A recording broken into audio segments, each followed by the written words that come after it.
तत्पुरुषाय विद्महे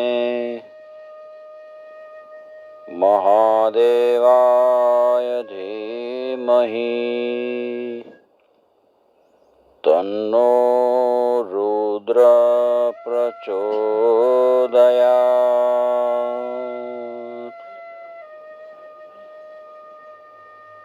श्री शिव महापुराण में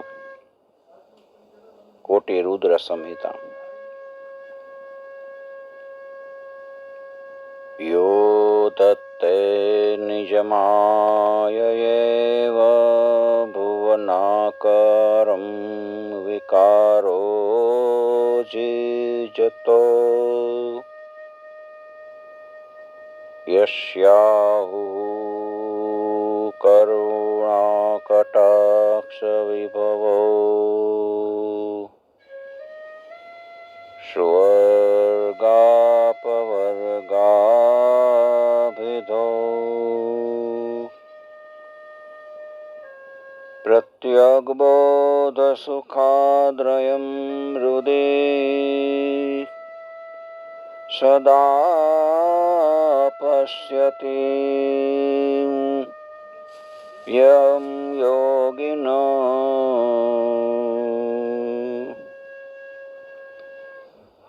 तस्मै शैलसुतां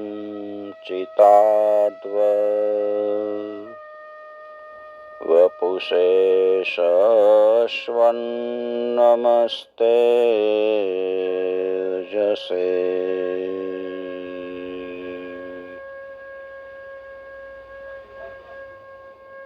જે ભગવાન પોતાની માયા વડે આ જગતને ધારણ કરે છે પણ પોતે વિકાર રહિત છે, જેની કૃપાનો માત્ર કટાક્ષ થાય તો સ્વર્ગ અને મોક્ષ પ્રાપ્ત થઈ જાય છે. યોગીઓ પોતાના હૃદયમાં જેનું અદ્વૈત આત્મ સ્વરૂપ, જ્ઞાન સ્વરૂપ, સુખ સ્વરૂપનું દર્શન પામે છે, એવા પાર્વતી યુક્ત તેજ સ્વરૂપ શ્રી શંકરને નમસ્કાર છે.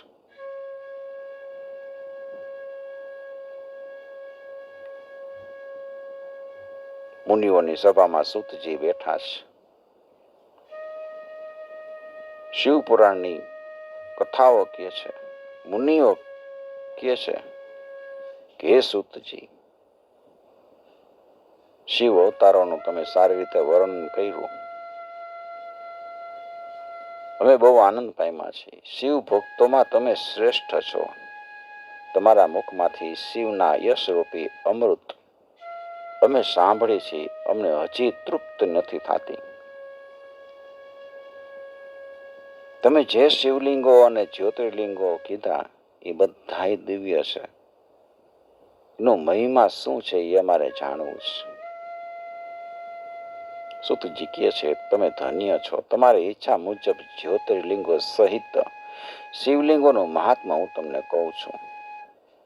આ મહા પાવનકારી કથાઓ શિવપુરાણની કોટિ રુદ્ર સંહિતામાં સંગ્રહ કરેલી છે.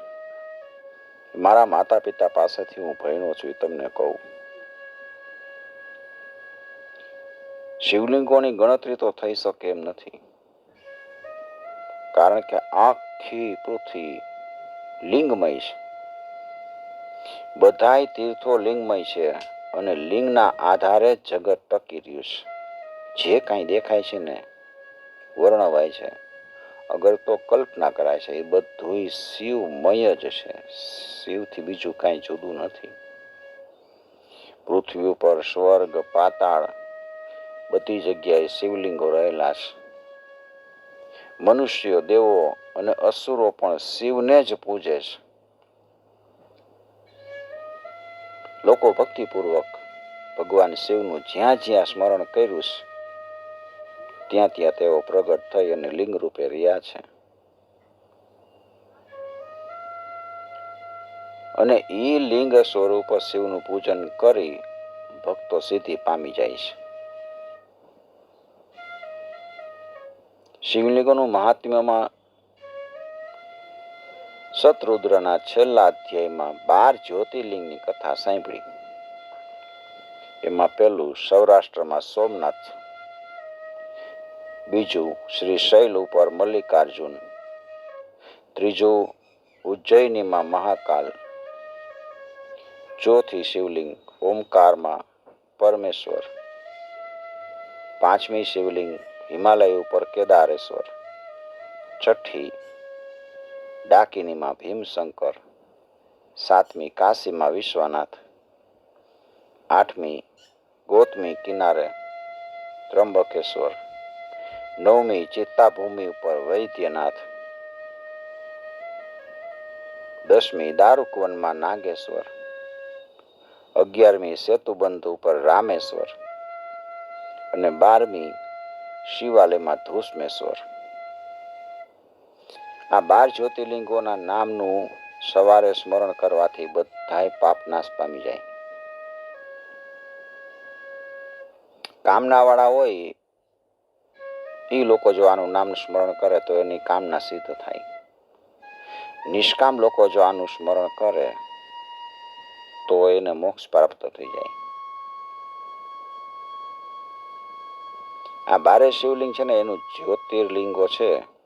આ 12 જ્યોતિર્લિંગ એનું નૈવેદ્ય આપણે ગ્રહણ કરી શકાય. નૈવેદ્ય ગ્રહણ કરવાથી પાપ ભસ્મ થાય છે. જે લોકો 6 માસ સુધી જ્યોતિર્લિંગનું પૂજન કરે એ અવશ્ય મુક્ત બની અને પુનર્જન્મથી છૂટી જાય છે. જ્યોતિર્લિંગના દર્શન કરનાર કોઈ પણ મનુષ્ય ઉત્તમ કુળમાં જન્મ પામે છે. શુભ કર્મ કરી અને પછી અવિનાશી મુક્તિ મેળવે છે. એટલા માટે જ્યોતિર્લિંગના દર્શન અવશ્ય કરવા જોઈએ. સૂતજી હવે ઉપલિંગોનું મહાત્મ્ય કહે છે.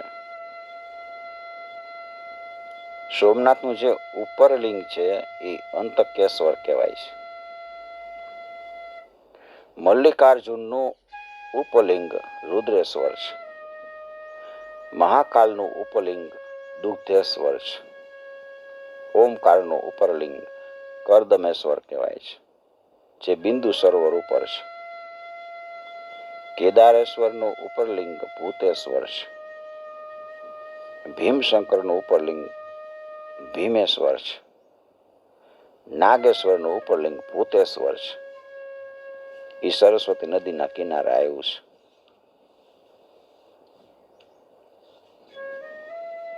રામેશ્વરનું ઉપરલિંગ ગુપ્તેશ્વર છે અને ધૂસ્મેશ્વરનું ઉપલિંગ વ્યાધેશ્વર છે. આ મુખ્ય ઉપલિંગો છે. બીજા શિવલિંગો છે એનું મહાત્મ્ય બતાવતા કહે છે કે શિવની જટામાંથી જેનો પૃથ્વી ઉપર જન્મ થયો એ અતિ પાવનકારી ગંગા નદી, એના કિનારે કાશી નગરી એ શિવનું પ્રસિદ્ધ ધામ છે. એ મુખ્ય શિવલિંગ અવિમુક્તેશ્વર છે. તેના ઉપરાંત કૃતિવાસેશ્વર, દશાશ્વમેધ, તિલભાંડેશ્વર એ બધાય છે. સાગર સંગમ આગળ સંગમેશ્વર છે. ગંડકી નદીના કિનારે બટુકેશ્વર અને ફાલ્ગુનીને કિનારે પુરેશ્વર છે. બધા સુખદાયક ગણાય છે. ઉત્તરમાં જઈએ તો પટના પાસે દુરેશ્વર છે. દધીચીના સંગ્રામની ભૂમિ ઉપર શૃંગેશ્વર, વૈદ્યનાથ અને જપિયેશ્વર પ્રખ્યાત છે. તપ્તકા નદીના કિનારે કુમારેશ્વર, સિદ્ધેશ્વર અને સેનેશ્વર છે. પૂર્ણાના કિનારે રામેશ્વર, કુંભેશ, નંદીશ્વર, પુંજેશ તથા પૂર્ણક મુખ્ય છે. અયોધ્યા નગરમાં નાગેશ પ્રખ્યાત છે. સૂર્યવંશીઓ માટે એ સુખદાયક છે. પુરુષોત્તમપુરીમાં ભુવનેશ અને લોકેશ, કામેશ્વર, ગંગેશ અને શુક્ર સિદ્ધ લોકોના હિત માટે સ્થપાયા છે. સિંધુ નદીના કિનારે કૃપાલેશ્વર, વક્તેશ્વર અને પૂર્ણ સાગરનો સંયોગ છે. અહીંયા વિમલેશ્વર, કંટકેશ્વર અને ધતુરકેશ શિવાલયો છે. આબુ ઉપર કરદમેશ્વર, કોટીશ્વર અને અચલેશ્વર એ શ્રેષ્ઠ છે. ચિત્રકૂટ પર્વત ઉપર મત ગજેન્દ્રક નામનું શિવલિંગ બ્રહ્માએ સ્થાપ્યું છે. તેની પૂર્વમાં કોટી શલિંગ છે. ગોદાવરીની પશ્ચિમે પશુપતિ અને દક્ષિણે અત્રીશ્વર છે. આ અત્રીશ્વર તરીકે શિવ પોતે અનસૂયા સતીને સુખ આપવા માટે પ્રગટ થયા હતા. એની કૃપાથી અનાવૃષ્ટિ વખતે લોકોને જીવત દાન મળ્યું હતું. મુનિઓ બધા સૂતજીને કહે છે કે આ અત્રીશ્વર લિંગ પ્રગટ થયું અને સતીએ અનસૂયા ઉપર કૃપા કરી એ પ્રસંગ કયો.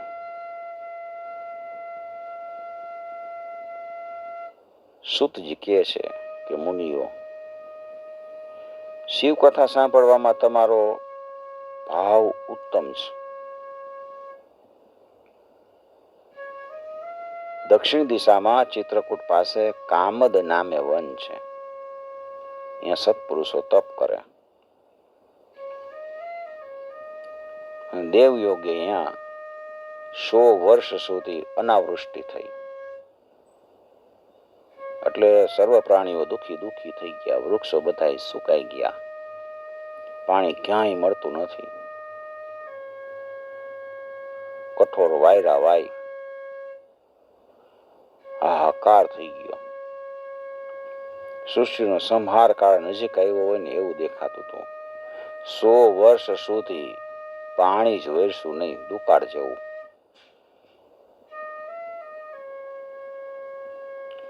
ઈ સંહારના સ્વામીના નેત્રની ભ્રમરનું એક કંપન થાય ને તો સૃષ્ટિને સંહારવા પૂરતું છે. ખાલી ભ્રમર જ આમ ડગે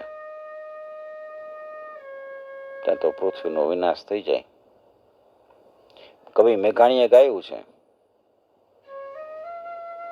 સંહારના સ્વામી થોડા ડોલજો જી, ભ્રમરથી ભૂકંપોને ખેરજો જી.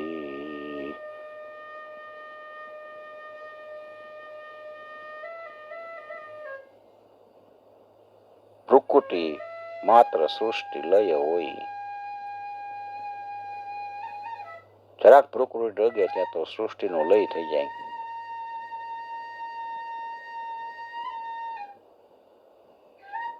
સતી આવો કપરો સમય જોઈ મુનિને કહે છે કે હે નાથ,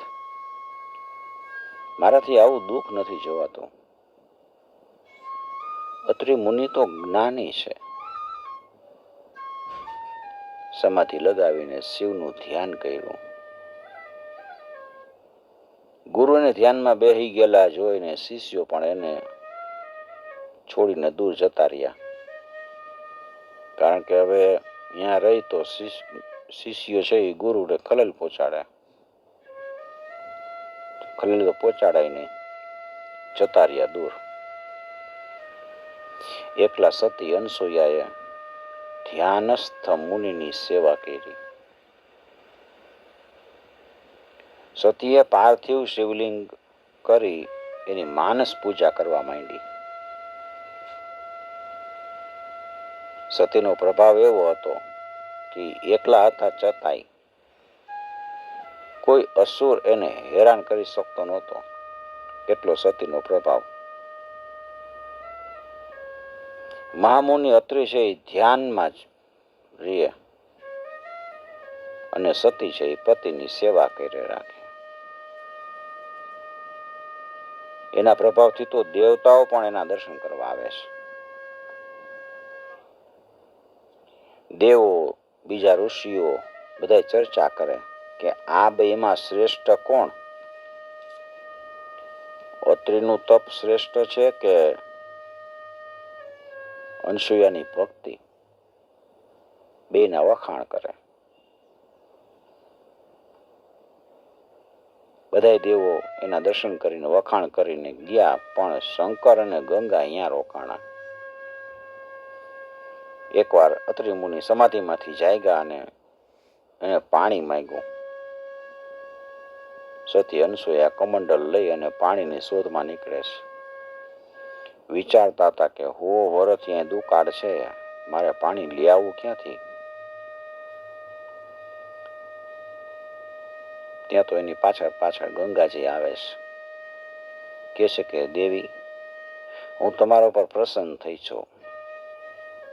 તમે અત્યારે ક્યાં જાઓ છો? મને આજ્ઞા કરો, હું કામ કરી દઈશ. અનસૂયા પૂછે છે કે તમે પરોપકાર કરનાર સાધ્વી કોણ છો? કેમ આવ્યા છો? સાચું કયો. ગંગાજી કહે છે કે હું ગંગા છું. હે સતી, તમારી શિવ ભક્તિથી વશ થઈને હું અહીં આવી છું. તમારી ઈચ્છા હોય માગો. સતીએ પ્રણામ કર્યા અને કીધું કે જો તમે પ્રસન્ન થયા હોય ને તો હમણાં ને હમણાં પાણી આપો. ગંગાજી કે છે અહીંયા ખાડો કરો. અનસૂયાએ ખાડો કર્યો. તરત જ ગંગા જળ સ્વરૂપ બનીને ખાડામાં પ્રવેશી ગયા. અનસૂયાએ એમાંથી જળ ગ્રહણ કર્યું અને પછી ગંગાને ફરીથી પ્રણામ કરીને કીધું કે મારા સ્વામી અહીં આવે ને ત્યાં સુધી તમે અહીં રહેજો. પછી અનસૂયા જઈને મુનિને જળ આપે છે. એ જળ પીતા મુનિને ખૂબ આનંદ થયો. ચારે દિશામાં દ્રષ્ટિ ફેરવી. દિશાઓ તો શૂન્ય હતી, કે પાણી તો વરસાદ તો થયો નહોતો. એટલે એને પૂછ્યું કે વરસાદ થયો નથી તો તમે જળ ક્યાંથી લઈ આવ્યા? આવો પ્રશ્ન સાંભળીને સતી અનસૂયા દ્વિધામાં પડી ગયા. મારે આને શું કહેવું? વિચારતા હતા કે જો પતિને જણાવીશ નહીં ને તો પતિવ્રત ભંગ થાય, અને જણાવીશ તો મારી અધિકતા જણાશે કે આ મારી પત્ની છે એ ગંગાજીને પ્રગટ કરી શકી. મારી અધિકતા વધારે ન હોવી જોઈએ. એટલે વિચાર કરીને ઉત્તર આપ્યો કે હે સ્વામી, શંકરના પ્રતાપથી અને આપના પુણ્યથી ગંગાજી અહીં આવ્યા છે.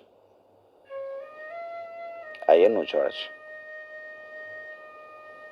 મુનિએ કીધું કે જે વસ્તુ દેવો અને યોગીઓને દુર્લભ છે એ કેમ બની? મને બહુ આશ્ચર્ય થાય છે. સતીએ કીધું કે જો આપને ગંગાના સાક્ષાત દર્શન કરવા હોય તો મારી સાથે ચાલો.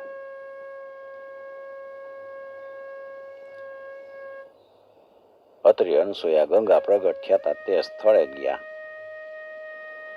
ત્યાં દિવ્ય સ્વરૂપે રહેતા ખાડામાં જળ રૂપે રહેલા ગંગાજી એમને દર્શન આપે છે.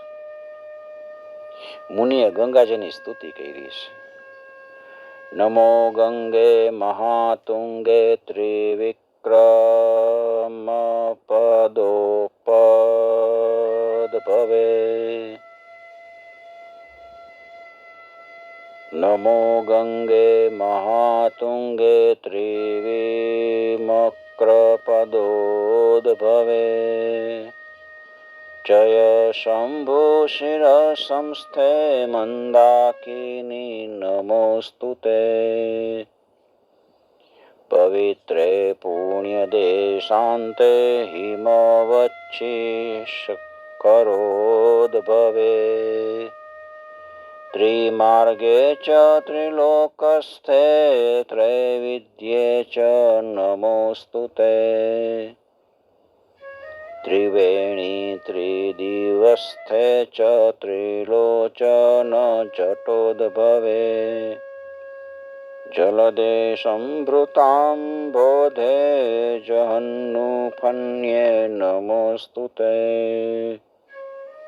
गंभीरे विमले शुभ्रे सलिले श्वेतसैकते मंगले श्रीप्रिये पूर्ववाहिनी च नमोस्तुते। અત્રિ મુનિએ ગંગાજીની સ્તુતિ કરી.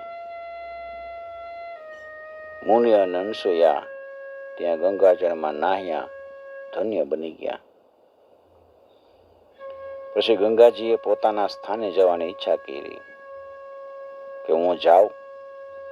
ત્યારે અનસૂયાને પ્રાર્થના કરે છે, હે દેવીશ્વરી, જો આપની અમારા ઉપર પૂર્ણ કૃપા હોય તો તમે આ તપોવનમાં રહ્યો, સ્થિર રહ્યો. અમારો સ્વીકાર કરી અને ત્યાગ કરવો એ તમારા જેવા માટે મહાન દેવીને યોગ્ય નથી. આપ અહીં રહીને અમને સનાથ કરો, અહીંયા જ રહ્યો. અત્રિ મુનિએ પણ સતીની પ્રાર્થનાને સમર્થન કર્યું કે બરાબર છે, તમે અહીં જ રહ્યો. ગંગાજી કહે છે કે હે અનસૂયા, જો તમે તમારા પતિવ્રતનું અને શંકરના પૂજનનું 1 વર્ષનું ફળ મને આપો તો હું અહીં રહું. પતિવ્રતા સ્ત્રીને જોઈને મારું મન બહુ પ્રસન્ન થાય છે. પતિવ્રતા સ્ત્રીના દર્શન કરવાથી મારા પાપનો નાશ થઈ જાય છે. માટે એ પતિવ્રતા સ્ત્રી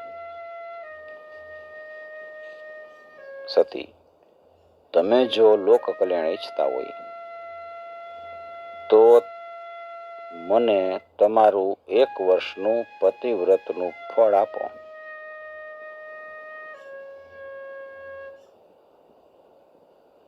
સતી અનસૂયા 1 વર્ષનું પતિવ્રતનું ફળ આપે છે.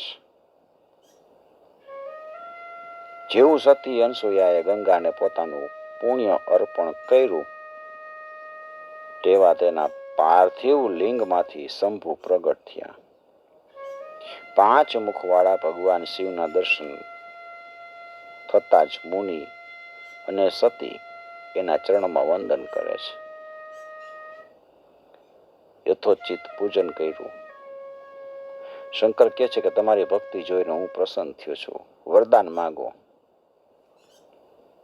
દંપતીએ માગે છે, હે દેવ, આપ અને દેવી જગદંબા પ્રસન્ન થઈને આ તપોવનમાં નિવાસ કરો, એવી અમારી પ્રાર્થના છે. શંકરે તથાસ્તુ કીધું અને પાર્થિવ લિંગમાં અદૃશ્ય થઈ ગયા. એ પાર્થિવ લિંગ અત્રીશ્વર નામે પ્રસિદ્ધ થયું. અત્રેશ્વર મહાદેવ કી જય.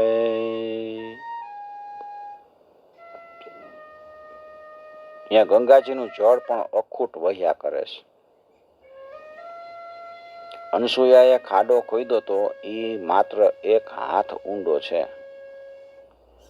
આમ ભગવાન શંકર અને ગંગાજીની કૃપાથી એ સ્થળ તીર્થ બની ગયું.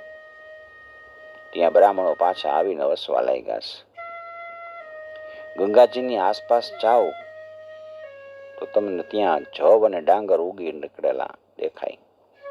લોકો અહીંયા યજ્ઞ કરવા લાગ્યા છે. મેઘો સંતુષ્ટ થયા અને વૃષ્ટિ થવા લાગી છે. યજ્ઞ કરો એટલે મેઘ સંતુષ્ટ થાય, વરસાદ આવે. ગીતામાંય કીધું છે, અન્નાદ ભવતી ભૂતાની પરજન્યાદન્ન સંભવ યજ્ઞાદ ભવતી પરજન્યો યજ્ઞ કર્મ સમુદ્ભવ.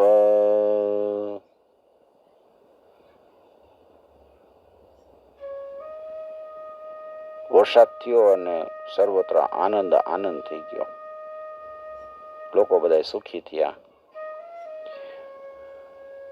સૂતજી અત્રેશ્વર નું મહાત્મા કીધું અને પછી કહેવા લાગ્યા કે હે મુનિઓ, નર્મદા નદીને કાંઠે અસંખ્ય શિવલિંગો છે. નર્મદા નદી પોતે જ રુદ્ર સ્વરૂપા છે. એના દર્શન કરવાથી પાપ બધા જતા રહે છે. આ નદીના પથ્થરોને પણ શિવરૂપ કીધા છે. નર્મદાના કંકર એટલા શંકર એમ કહેવાય. એ પૈકી મુખ્ય શિવલિંગોના નામ છે એ તમને કહું છું. આરતેશ્વર શિવલિંગ એ પાપનો નાશ કરે છે. આર્ત એટલે દુઃખી, દુઃખનો નાશ કરે, પાપનો નાશ કરે એ આર્તેશ્વર મહાદેવ. સંહરેશ્વર, સમેશ્વર, કુમારેશ્વર, પુંડરીશ્વર, મંડપેશ્વર, સોમેશ્વર અને મંગલેશ્વર. નીલકંઠ હનુમાનજીએ સ્થાપેલા મહાકપીશ્વર દેવ પણ છે. બ્રહ્મહત્યા જેવા મહાપાતકને હરનાર નંદિકેશ્વર નું જે પરમ શ્રદ્ધાથી પૂજન કરે એને સર્વ સિદ્ધિઓ પ્રાપ્ત થાય છે અને અંતે મોક્ષ મળે છે. મુનિઓ પૂછવા લાગ્યા કે નંદીશ્વરનું આવું મોટું મહાત્મા કેવી રીતે કહેવાયું છે, ઈ કયો. સૂતજી કહે છે,